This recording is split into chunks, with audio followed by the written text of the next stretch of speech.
Good evening, I'm Shamika Neely. Turning off lights helped Indiana University consume less electricity during its recently completed energy challenge.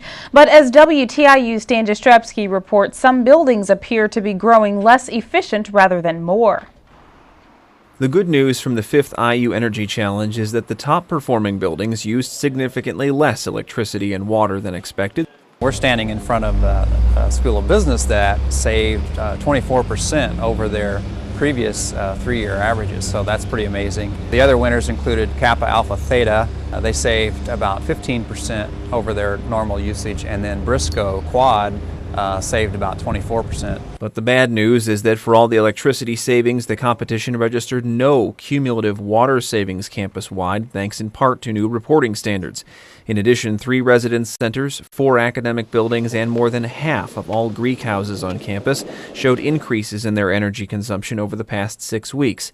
But Brown says finding such anomalies can serve as a notice to the university that buildings need improvement. That diagnostic thing is pretty crude at this point, but when we have all these buildings fully metered, I think we're going to get a lot of that information that will allow us to find leaks very early on in their life, so that we're not wasting hundreds of thousands of gallons. We're finding that when they're just a small leak. Brown says he is pushing to have an energy usage tool installed on all buildings on campus, so building by building consumption can be tracked more efficiently. For WTIU News, I'm Stan Jastrzebski. The frequent rain during the past week has led to significant flooding in Bedford. WTIU's Katie Lakin has more.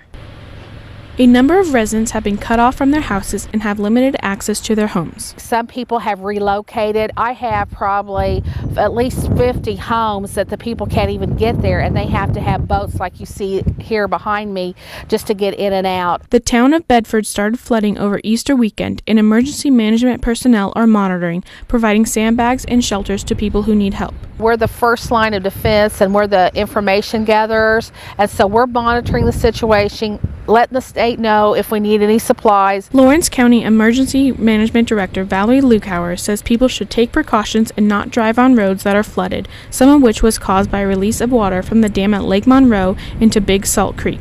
There have been many power outages due to the weather, one lasting for 48 hours. However, no power lines have been damaged. For WTIU, I'm Katie Lakin.